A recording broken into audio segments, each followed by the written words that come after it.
When you start Go button, you're going to see a series of shows. There's other shows here like Jersey Boys, Luna Strings, Siren Strings.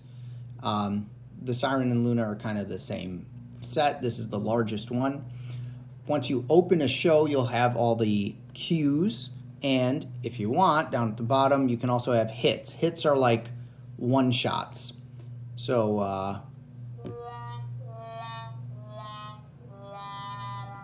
that sort of thing. We generally don't need those.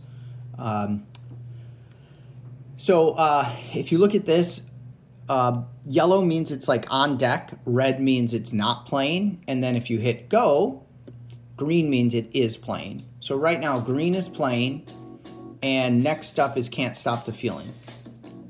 You also notice on the side it'll say auto follow, and that means that when happy is done, it will auto play into the next track in order. So it'll go into Can't Stop the Feeling. When you're using Go button, the way I have it set up, it feels a little sluggish. Here we got a 3-second delay at the end of each track and then 1.5 at the beginning. So now it's playing Can't Stop the Feeling because it's green, and then Million Dreams is up. Things might feel a little slow, like you cue something right now. If I wanted to go to Million Dreams, I hit go on Q3. And also look at the number in Go button, not the title name.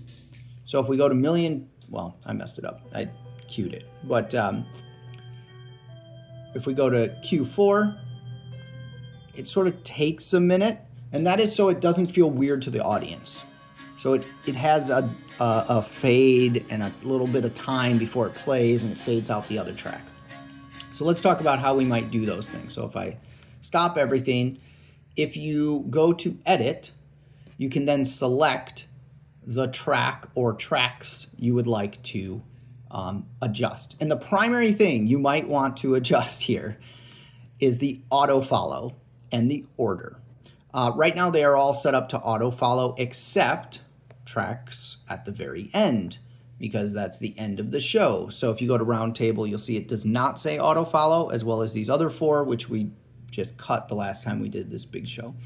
Auto follow on everything else. But we'll just look at these top 4 here. You select the tracks and you hit the little edit icon up here, and now you have a bunch of parameters, things you can adjust. Here's that pre-wait time. When you hit play, it's 1.5 seconds.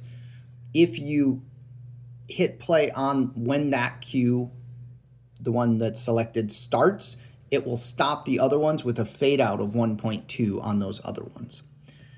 There's a very, very short fade in time, so nothing sounds really abrupt, but it's very short, like way less than a quarter of a second. And then when the cue is done, it waits 3 seconds. Auto follow waits 3 seconds before cueing the next cue.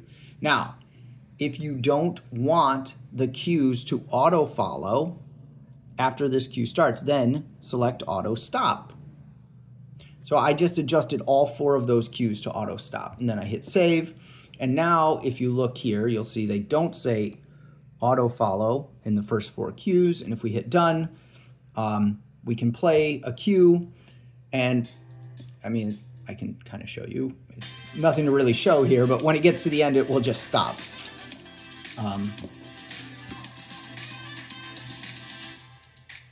And that's, that's about it. The other thing in the edit is on the right side, you can adjust the order of the tracks. So now it's going to just go to the end of the track and stop. Then you have to cue the next thing. This can be nice if you don't know the order of the songs and you're on set. You just change them all to auto stop. For now, we'll go back in and I'll show you the, so if you hit edit here, you can take these, select them and reorder them, and it will relabel the numbers as well.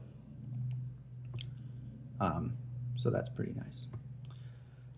And then I'll take these first 4, edit them, and put back on my auto follow to next. And you have to re-add the time, which is really annoying. It doesn't save that. So I put in my 3 seconds and then I'm done. And now they have auto follow on, and we're good to go. That's the basics of what you need. There's a lot there in the manual. Enjoy. It's fun stuff.